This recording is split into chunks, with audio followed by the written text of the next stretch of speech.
wa ta'ala. Alhamdulillah, pada kesempatan kali ini kita masih diberikan kemudahan dan kesehatan serta kelapangan waktu sehingga kita bisa melaksanakan sholat Idul Adha dengan tanpa halangan apapun dan dengan keadaan yang sehat walafiat. Tentunya selalu kita kirimkan rasa syukur kita kepada Allah Subhanahu wa ta'ala dengan mengucapkan rasa syukur kepada beliau, tentunya dengan melafadzkan lafadz hamdalah, alhamdulillahirabbil alamin. Salawat serta salam tentu kita juga tak lupa kirimkan kepada Nabi besar Muhammad sallallahu alaihi wasallam yang selalu kita nantikan syafaat beliau, syafaatul uzma min yaumil hada ila yaumil qiyamah. Karena hanya Nabi Muhammad sallallahu alaihi wasallam yang mampu memberikan syafaat kepada para umatnya. Dalam sebuah riwayat hadis diceritakan bahwasanya kelak di hari akhir itu banyak dari umat-umat Nabi terdahulu itu mendatangi para nabi-nabinya. Umat Nabi Adam mendatangi Nabi Adam, umat Nabi Ibrahim mendatangi Nabi Ibrahim, dan umat Nabi Isa juga mendatangi Nabi Isa. Begitu juga umat-umat yang lain mendatangi para nabi mereka sendiri-sendiri. Tidak lupa dengan Nabi Muhammad, itu para umatnya juga mendatangi kepada Nabi Muhammad untuk meminta syafaat. Namun ternyata ketika umat-umat ini mendatangi para nabinya, kemudian para nabi pun menjawab, "Wahai umatku, datangilah Muhammad, karena hanya Muhammad yang bisa memberikan syafaat." Sebagaimana Nabi Isa menjawab, "Saya malu memberikan syafaat kepada kalian, karena di dunia saya sendiri dijadikan Tuhan." Dalam sebuah hadis diriwayatkan demikian, dan ini hadisnya sahih. Hadirin jamaah salat Idul Adha yang dirahmati oleh Allah Subhanahu wa taala, hari ini bertepatan dengan hari 10 Zulhijjah atau kita kenal dengan hari raya Idul Adha. Ada banyak peristiwa yang mendasari hari raya kurban ini, yaitu salah satunya adalah peristiwa Nabi Ibrahim dan Nabi Ismail. Tentu khatib sudah yakin bahwasanya para jamaah sekalian sudah hafal dan sudah faham bagaimana cerita atau kisah yang telah dilewati oleh Nabi Ibrahim alaihissalam beserta putranya Nabi Ismail alaihissalam. Namun pada hari ini para jamaah sekalian, khatib ingin membawakan sebuah kisah yang patut untuk kita pelajari, yaitu kisah dari istri Nabi Ibrahim alaihissalam, yaitu Sayyidina Sarah, istrinya yang kedua. Jamaah salat Idul Adha dirahmati oleh Allah Subhanahu wa taala, dalam sebuah riwayat yang artinya saat itu istri Nabi Sarah ini menjadi istri yang kedua oleh Nabi Ibrahim alaihissalam. Tentunya hal ini berawal dari istri pertamanya, Sayyidah Hajar. Itu belum mendapatkan putra bertahun-tahun lamanya. Kemudian akhirnya diikhlaskan untuk meminang istri lagi, yaitu Sayyidah Sarah. Kemudian setelah dipinang istri barunya, Sayyidah Sarah ini kemudian mengandung, yakni Nabi Ismail. Namun setelah mengandung Nabi Ismail, tidak lama kemudian Sayyidah Hajar ini pun mengandung lagi, yaitu Nabi Ishak. Karena ada rasa cemburu dari istri pertama dan istri kedua, kemudian istri yang kedua ini diminta untuk pergi. Dan kemudian Allah Subhanahu wa taala pun meriwayatkan dalam surat Ibrahim ayat 37 yang artinya, "Ya Tuhan, sesungguhnya aku telah menempatkan sebagian keturunanku di lembah yang tidak mempunyai tanam-tanaman di dekat rumah Engkau, yaitu Baitullah yang dirahmati. Ya Tuhan, agar mereka melaksanakan sholat, maka jadikanlah hati sebagian manusia cenderung kepada mereka, dan berilah mereka rezeki dari buah-buahan, mudah-mudahan mereka bersyukur." Lembah yang dimaksud pada ayat ini yaitu lembah kota suci Makkah. Karena kota suci Mekah itu tentu dulu dan sekarang keadaannya sudah berbeda. Kalau dulu hanya gurun pasir, tidak ada orang, tidak ada tanaman dan sebagainya. Namun kalau sekarang sudah ramai, terutama diramaikan oleh para jamaah haji. Sebagaimana dijelaskan Imam Ibnu Jarir At-Tabari dalam kitab tafsirnya, yaitu kitab Qisasul Anbiya, kisah para nabi, Imam Ibnu Katsir mengisahkan manakala perbekalan kurma dan airnya habis. Ini perbekalan daripada istri Nabi Ibrahim. Sudah barang tentu mereka kehausan. Kemudian Sayyidah Hajar ini pun berjalan ke Bukit Sofa. Ia melihat ke sekitar, dari situ tak ada seorang pun. Ia pun kembali ke lembah semula dan kemudian kembali lagi menyingsingkan lengan bajunya.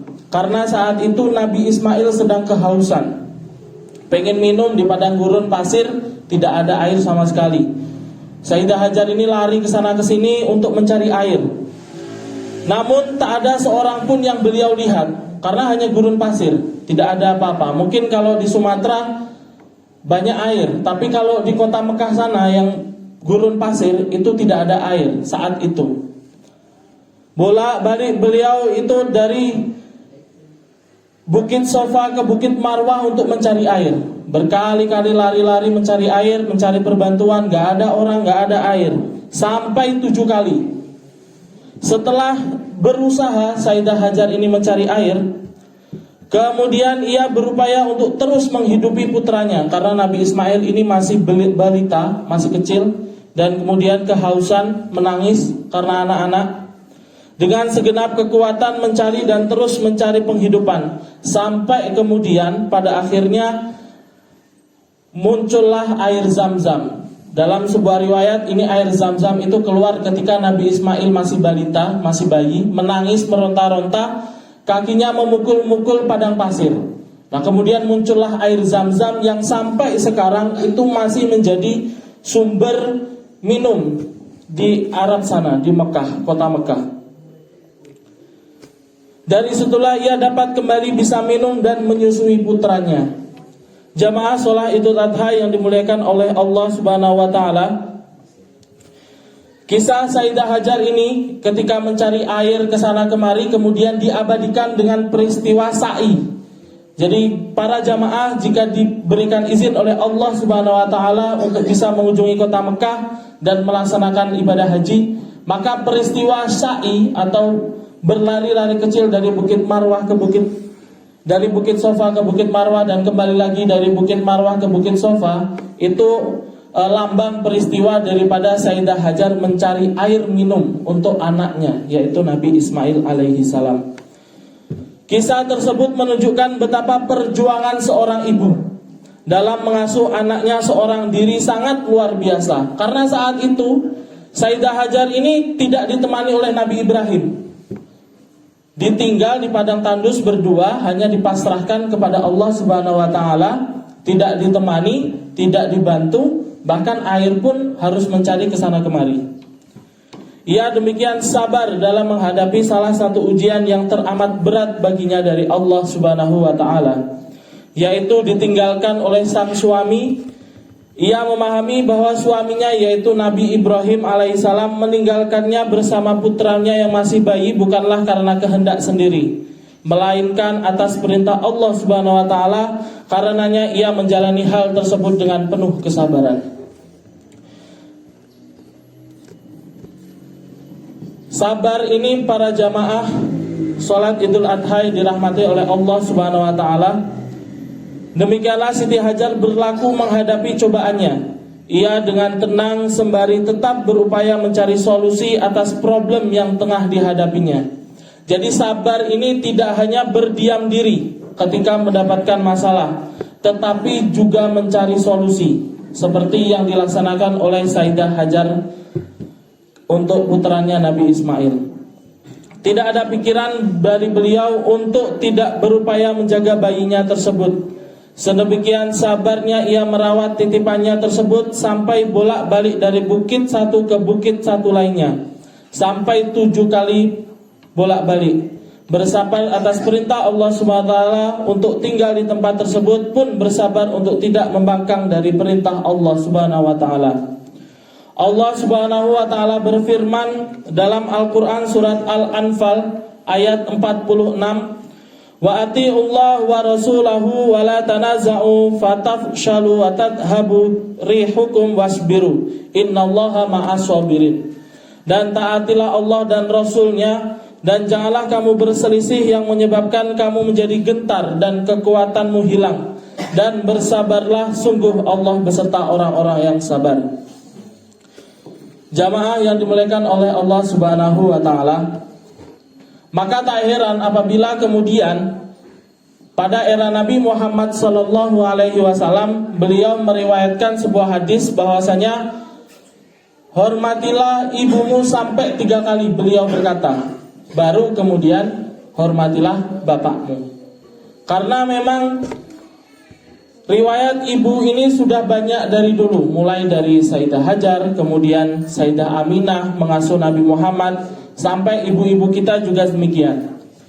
Para jamaah yang dimuliakan Allah Subhanahu wa taala, Imam Ghazali dalam kitab Ihya Ulumuddin menjelaskan bahwa pertolongan Allah Subhanahu wa taala itu erat kaitannya dengan kesabaran. Karenanya setelah Sayyidah Hajar bersabar, pertolongan pun datang dari hal yang tak diduga-duga. Rezeki kehidupan, ia pun meminum air tersebut, dan dari situ ia juga dapat menyusui putranya. Bahkan air Zam-Zam ini kalau pulang dari haji itu pasti banyak diminati. Bahkan dalam sebuah riwayat lain itu menjelaskan ada penelitian dari kota Tokyo atau dari Jepang menjelaskan kalau air Zam-Zam itu berbeda dengan air yang ada biasanya. Jadi maka nggak heran kalau penelitian itu menjelaskan yang di kota Mekah sana umurnya jauh lebih panjang dari orang-orang yang di luar kota Mekah. Dan ada pula riset yang menjelaskan bahwasanya air yang setiap saat kita berikan doa itu bentuk kristalnya ketika diteliti itu berbeda dengan air yang tidak pernah didoai. Makanya Nabi Muhammad itu selalu menjelaskan kalau mau makan atau minum itu harus selalu berdoa. Ada semua hikmah yang diajarkan oleh Allah Subhanahu wa taala dalam kehidupan kita. Jamaah yang dimuliakan oleh Allah Subhanahu wa taala, hal tersebut merupakan bentuk kebersamaan Allah Subhanahu wa taala terhadap Siti Hajar yang sabar, sebagaimana dijelaskan dalam kitab tafsir bahwa bentuk kebersamaan Allah Subhanahu wa taala terhadap orang-orang yang sabar adalah dengan pertolongan. Karena ketika orang-orang itu mau bersabar, maka pertolongan Allah akan mendatanginya. Dari kisah tersebut para jamaah, kita belajar bahwa sabar bukan sekedar menerima nasib lalu berdiam diri begitu saja. Namun usaha atau ikhtiar tetaplah harus dilakukan sebagai langkah untuk mewujudkan kehidupan. Sebab kepercayaan kita pada takdir dari Allah Subhanahu wa taala harus dibuktikan dengan usaha. Karenanya tak aneh jika sabar disebut oleh Rasulullah SAW sebagai setengah dari iman.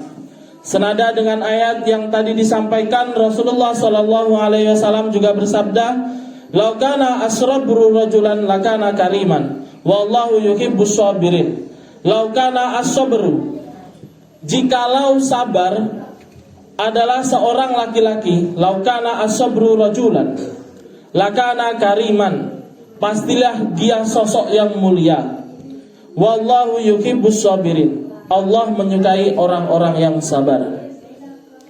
Jamaah Idul Adha yang dimuliakan oleh Allah Subhanahu wa taala, oleh karena itu khatib mengajak kepada diri sendiri juga para jamaah khususnya dan umumnya untuk dapat bersabar atas segala takdir yang Allah berikan kepada kita semua. Bersabar dengan tetap berikhtiar melakukan hal-hal yang baik. Semoga Allah Subhanahu wa taala memberikan kita kekuatan untuk bersabar atas segala takdir, bersabar untuk tidak melakukan hal-hal yang Allah Subhanahu wa taala larang, maupun bersabar atas segala yang Allah Subhanahu wa taala perintahkan. Dengan begitu insyaallah Kita semua niscaya akan selalu dibersamai dan dicintai oleh Allah Subhanahu wa taala sebagaimana yang difirmankannya dan disabdakan nabinya. Amin amin ya rabbal alamin. Allahu akbar, Allahu akbar, Allahu akbar. La ilaha illallah wallahu akbar, Allahu akbar, walillahil hamd. Allahumma shalli ala sayyidina Muhammad wa ala ali sayyidina Muhammad.